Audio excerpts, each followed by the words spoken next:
Et bonjour, aujourd'hui je vais vous montrer comment créer votre propre jukebox connectée en se basant sur un Raspberry Pi. Il n'y a pas si longtemps, je vous avais fait déjà un tuto dans ce sens avec la solution Mood Audio, mais cette fois-ci on va s'appuyer avec l'excellente solution Rune Audio qui a les mêmes fonctionnalités mais qui bénéficie, je pense, d'un graphisme beaucoup plus soigné. Vous pourrez écouter de la musique stockée en local, c'est-à-dire sur la carte micro SD ou sur un disque dur externe ou une grosse clé USB, ou alors de la musique stockée sur un lecteur NAS. Cerise sur le gâteau, Rune Audio supporte même les web radios, donc vous pourrez également écouter des radios sur internet si vous bénéficiez d'une connexion internet, ici le Raspberry Pi est connecté au réseau. En plus de son interface soignée, et que vous pourrez piloter à partir d'un mobile, sachez que Rune Audio supporte aussi le Bluetooth, donc vous pourrez connecter une enceinte Bluetooth pour écouter de la musique sur des enceintes connectées. Allez, c'est parti pour ce petit tuto.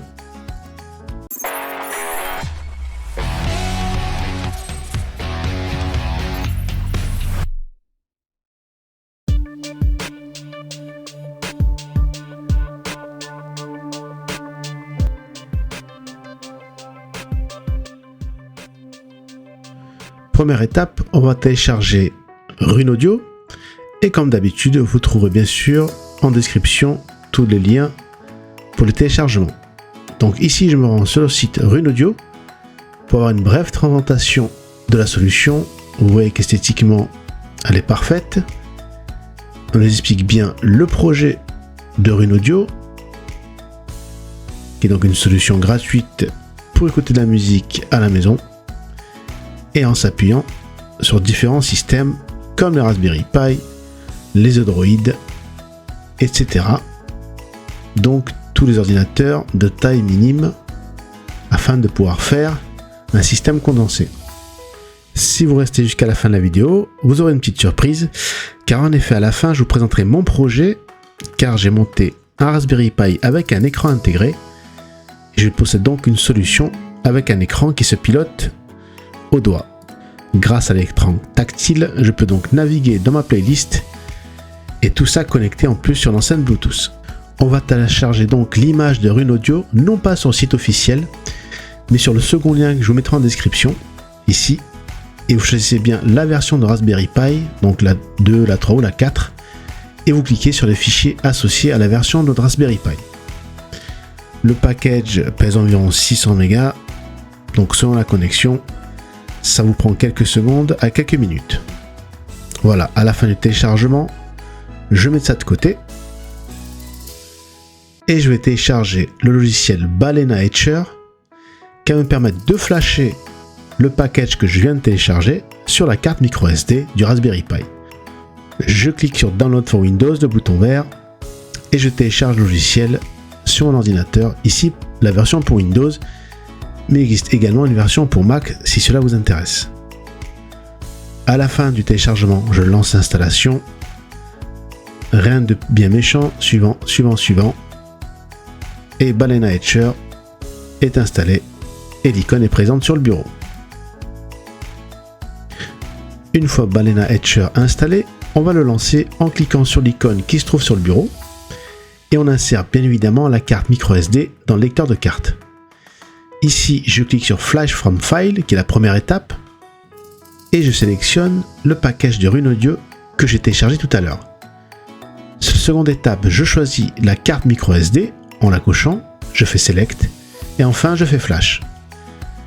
Sachez que le processus dure environ entre 5 et 6 minutes, et pour le bien de la vidéo, je vais accélérer tout ça, et on se retrouve à la fin du processus de flashage.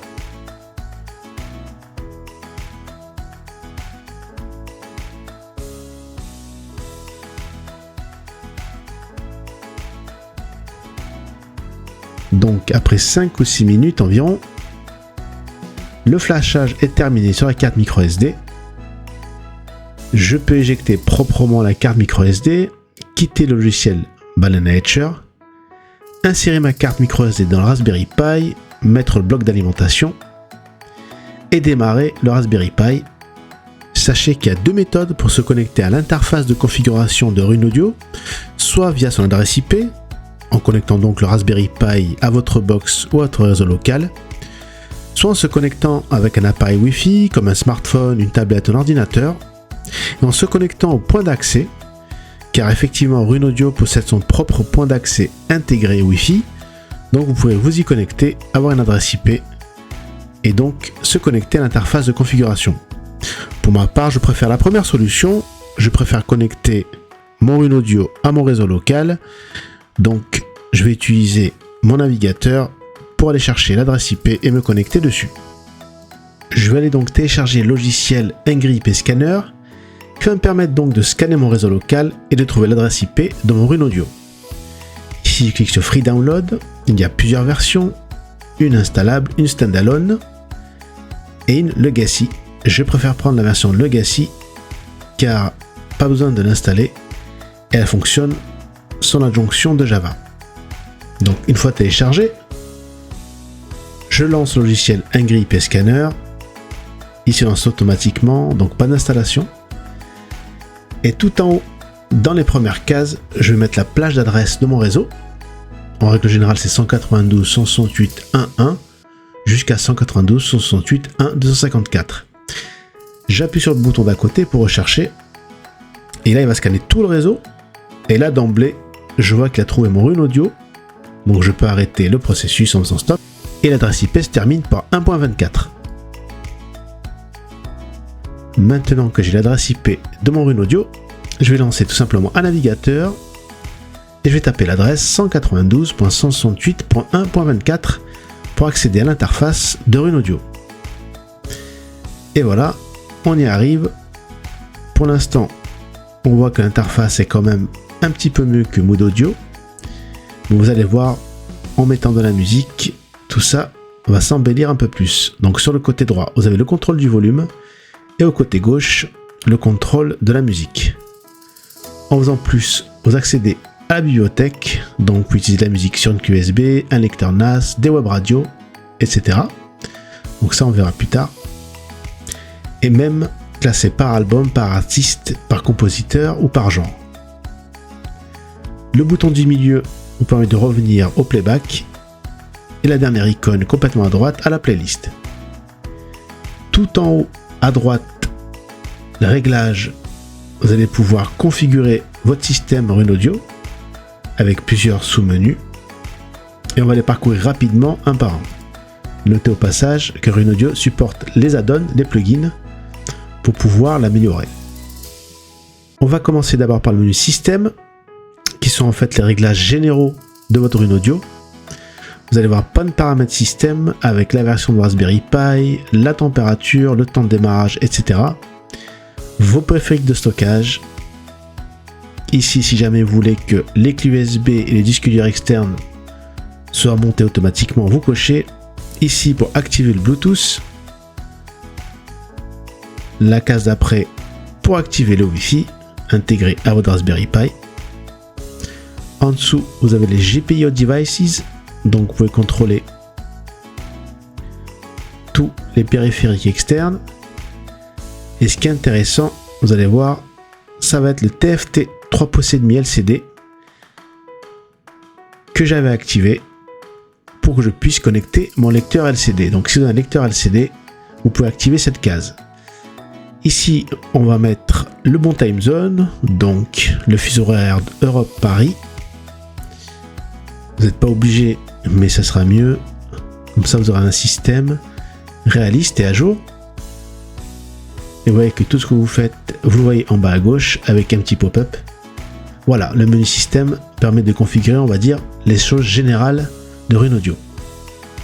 Features va vous permettre de configurer les fonctionnalités avancées de Rune Audio avec par exemple l'option AirPlay, Spotify et l'UPnP. Donc ici, vous pouvez tout simplement en un clic activer ou désactiver ces fonctionnalités. Pareil pour les streamers. Pareil pour les signal processors. Donc vous pouvez même activer un equalizer. Tout ça avec un seul clic. Dans Other, le fameux point d'accès que vous pouvez activer ou désactiver et mettre un mot de passe de votre choix. et l'adresse IP sera 192.168.5.1 par défaut pour se connecter. Voilà, donc ici je désactive car j'ai pas besoin. L'autoplay, si vous voulez que les musiques se jouent automatiquement. Les lyrics, pour voir les paroles des chansons. Vous avez également un serveur Samba d'intégrer. Je vous conseille de l'activer, comme ça vous pourrez, à partir d'un autre ordinateur, pouvoir rajouter de la musique ou en enlever, c'est-à-dire gérer votre bibliothèque, si vous avez de la musique qui est stockée sur un disque dur USB qui est rattaché au Raspberry Pi, sans avoir besoin de la déconnecter à chaque fois. Vous pourrez le faire par le réseau. Donc si vous avez un doute sur une option, n'hésitez pas à cliquer sur le petit point d'interrogation et vous aurez toutes les infos sur la fonctionnalité. On va dans Player s'attaquer à la configuration proprement parlée du player, c'est-à-dire de la qualité audio par exemple, du volume, etc. Donc on pourra choisir par exemple d'activer le beat perfect, le crossfade, la normalisation et plein d'options propres au player. On va aller maintenant dans le menu Networks et on va configurer tout ce qui est propre au réseau, le Bluetooth, le Wi-Fi et le LAN. Donc ici vous avez l'adresse IP de votre Raspberry Pi qui est connecté au réseau, mais on reviendra plus tard en ce qui concerne le Bluetooth. Dans Add-on, je vous le disais tout à l'heure, on peut installer des plugins pour encore améliorer Rune Audio. Vous avez plusieurs plugins comme le DAB Radio, le plugin de Radio France pour écouter les radios de Radio France, etc. Si on va maintenant dans le menu Library, bibliothèque, vous pouvez régler les options de votre bibliothèque, on va dire les aspects de visualisation, on va dire les aspects graphiques, et là vous pouvez cocher ou décocher certaines fonctionnalités pour améliorer l'apparence de la bibliothèque.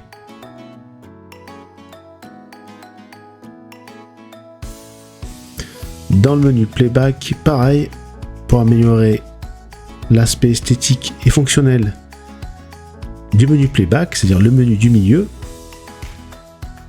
sur les 3 boutons du bas, et idem dans le menu Playlist, on peut choisir certaines fonctionnalités. On va se rendre dans la bibliothèque, et je vais cliquer sur USB, car j'ai plugué une petite clé USB avec quelques musiques dedans, et je vais vous montrer que l'on peut accéder à toute la musique sur la clé USB et la jouer très simplement en la rajoutant à la playlist, en allant dans Playback et en faisant Play. Et ouais, d'emblée que j'ai la pochette de l'album qui s'affiche s'il y en a une, que je peux régler le volume à droite, à gauche le contrôle de la musique, et en cliquant sur la jaquette en haut au milieu, j'ai accès à des boutons secrets pour pouvoir avancer, reculer, arrêter, faire pause sur la musique, ou alors faire un repeat ou un shuffle. Donc tout est concentré sur la jaquette et je trouve que c'est bien pensé. C'est bien pensé surtout, par exemple, si on a un écran tactile ou si on commande Rune Audio avec un téléphone mobile. Donc je peux naviguer tout simplement ici dans ma clé USB, rajouter les musiques que je veux, les dossiers que je veux, et tout ça se rajoute à ma playlist. Bien évidemment, on peut créer des playlists, les modifier, les supprimer. Et pour le bien de la vidéo, j'ai coupé la musique pour pas que YouTube me pose de problème. Ne vous inquiétez pas, j'ai bien de la musique qui sort sur mon Raspberry Pi. Donc volontairement, vous n'entendrez pas de musique ici. Et je vous garantis que ça marche. Si vous ne voulez pas la pochette, on peut activer le View Meter en allant dans Playback. Et vous allez voir qu'on va avoir un petit View Meter, voilà, qui va suivre la musique. Je trouve ça plutôt sympa. Sinon, pour revenir aux pochettes d'albums, si vous avez une bibliothèque qui est bien renseignée au niveau des pochettes d'albums. Vous voyez, l'interface est donc très intuitive. Maintenant, on va connecter une enceinte Bluetooth. Donc pour cela, on va aller dans le menu Réglages et dans Networks. Et ici, je vais aller bien sûr allumer ma petite enceinte Bluetooth et cliquer sur la loupe et mettre mon enceinte en mode Discovery. Et ici, il va scanner les alentours. Il va trouver ma petite enceinte JBL Go 3. Voilà ici. Et j'ai plus qu'à cliquer dessus. Et il va s'appairer directement avec mon enceinte. Et sachez qu'une fois appairée et connectée, vous n'aurez plus besoin de la reconnecter ou de la réappairer si vous éteignez le Ruin Audio. Je clique sur JBL et je fais Connect. Voilà, en quelques secondes, je viens de connecter une enceinte Bluetooth. Le petit bouton vert me dit que c'est bien connecté. Et maintenant, la musique que je joue, je vous le garantis, sort directement sur mon enceinte JBL. Donc ça peut être très sympa. Si vous avez à la maison votre système Ruin Audio qui est branché par exemple à votre box et une ou plusieurs enceintes qui sont un peu dans la maison, et vous pourrez donc jouer de la musique un peu partout. Dans le menu réglage et power, vous pourrez aussi éteindre ou redémarrer votre système Ruin Audio facilement. Je vous le disais au début de ce tuto, vous pourrez lire de la musique à partir donc d'une clé USB, d'un disque dur externe ou de la carte micro SD qui est dans Raspberry Pi, mais également de la musique qui est stockée sur un lecteur NAS. Donc ici on va dans Réglages et systèmes, et dans Storage, je clique sur plus, et je vais tout simplement ajouter mon lecteur NAS. Il supporte le protocole CIFS et NFS.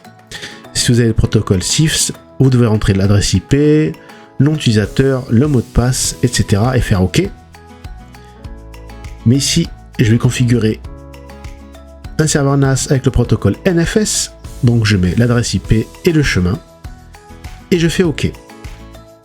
En quelques secondes, il monte donc mon serveur NAS et va l'intégrer à la librairie de Ruin Audio. Vous voyez comme c'est très simple, tout simplement dans Système et dans Storage. Une dernière étape, si vous allez dans NAS, vous allez voir qu'il vous dit qu'il n'y a pas encore de fichiers musicaux. C'est normal, il faut aller dans Réglages et à côté de Library, il faut cliquer sur la petite icône double flèche et cliquer sur une des deux options et faire OK pour qu'il réindexe toute la nouvelle musique qui se trouve sur le lecteur NAS. Selon le volume de données, il faut lui laisser le temps. Voilà, car si on y retourne un peu rapidement, il nous dit que Update is in progress, donc laissez-lui le temps de bien indexer toute votre musique.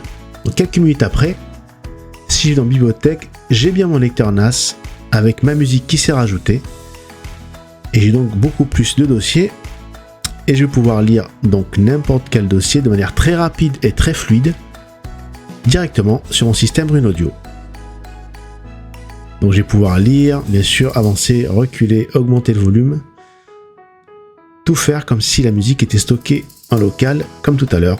Mais cette fois-ci, la musique, je la lis à partir de mon lecteur NAS. Et vous voyez comme c'est très fluide. Dernière étape, je vais vous montrer à partir d'un smartphone. Donc ici avec mon téléphone, je suis connecté directement à l'adresse IP 1.24 et je peux piloter mon système Ruin Audio à partir de mon smartphone. Donc c'est super intéressant. Si vous êtes à la maison, pas besoin de télécommande. Avec un smartphone, une tablette, un autre ordinateur, vous pouvez commander toute la musique, la playlist. Donc gérer la playlist, gérer la musique, augmenter le volume, arrêter, créer des playlists, les supprimer. Tout faire à partir de votre smartphone. Et je trouve ça vraiment très intéressant. L'interface est bien pensée, responsive, donc on peut avec le doigt facilement augmenter le volume, avancer dans la musique, l'arrêter, reculer. Les boutons sont bien positionnés, je répète donc responsive, adapté à votre écran. Vous avez aussi le fameux menu caché sur la jaquette qui va vous permettre donc d'arrêter, de mettre en pause, d'avancer, de reculer, de mettre en replay ou en shuffle la musique. Et sans vous le cacher, c'est le système que j'utilise actuellement à la maison et cela me convient parfaitement. Une solution gratuite open source avec des fonctionnalités professionnelles. Et j'ai accès également à l'équaliseur, donc tout est pilotable à partir du smartphone. Il existe également une application sur le Play Store, mais je ne la conseille pas car je la trouve pour l'instant un peu buggée. Voilà, ce tuto est terminé. Et comme je vous l'avais promis, je vous montre la petite surprise, mon projet fini avec un Raspberry Pi avec un écran LCD d'intégrer, ici de 3 pouces et demi, et je peux donc commander toute la musique sur une clé USB ou un lecteur NAS directement sur un écran tactile, et c'est vraiment intéressant à posséder à la maison. Si vous voulez, je vous mettrai en description les liens ou acheter cet écran tactile. Mais moi, c'est un système qui me plaît et que j'utilise au quotidien. Voilà, j'espère que ce tuto vous aura plu et qui vous permettra d'apprécier le logiciel Rune Audio, qui est dans la continuité de mon tuto sur Mood Audio. Mais je trouve Rune Audio beaucoup plus intéressant, car rien qu'au niveau esthétique, je le trouve plus beau et plus fonctionnel. Voilà, maintenant vous avez une solution open source et gratuite pour écouter de la musique chez vous, à partir de plusieurs supports et sur des enceintes Bluetooth.